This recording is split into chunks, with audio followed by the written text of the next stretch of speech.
ஏற்காடு ட்ரிப்போட டே 2 மார்னிங்கே room check out பண்ணிவிட்டு first வந்து பக்கோடா பாயிண்ட் தான் வந்திருந்தோம். மார்னிங் டைம் அப்படிங்கிறதுனால ஃபுல்லாக க்ளவுடியாக அந்த வியூ வந்து பார்க்குறதுக்கு ரொம்ப அழகாக இருந்துச்சு. அங்கே கொஞ்ச நேரம் டைம் ஸ்பெண்ட் பண்ணிவிட்டு வர வழியில் அப்படியே வந்து பிரேக்ஃபாஸ்ட்டும் சாப்பிட்டுட்டு சில்க் த்ரெட் பார்க் வந்து போயிட்டோம். சில்க் வந்து எப்படி மேனுஃபேக்சர் பண்ணுறாங்க அப்படிங்கிற ஃபுல் ப்ராசஸுமே வந்து எக்ஸ்பிளைன் பண்ணியிருந்தாங்க. ஸோ அதெல்லாமே ரொம்ப நல்லா இருந்துச்சு. அண்ட் பக்கத்துலேயே வந்து ரோஸ் கார்டன், அப்புறம் ஜென்ஸ் சீட், லேடிஸ் சீட், இந்த வியூ பாயிண்ட்ஸ் எல்லாமே பார்த்துட்டு போட்டிங் போகலாம் அப்படின்னு சொல்லிட்டு லேக் வந்துட்டோம். போட்டிங்க்கு தான் ரொம்ப வந்து கூட்டமாக இருந்துச்சு. ஸோ ஒரு 2 hours வந்து வெயிட் பண்ணுற மாதிரி ஆயிடுச்சு.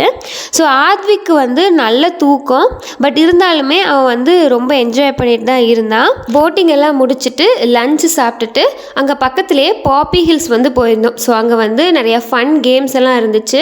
ஸோ அங்கே வந்து கொஞ்ச நேரம் விளையாடிட்டு கிளம்பிட்டோம்.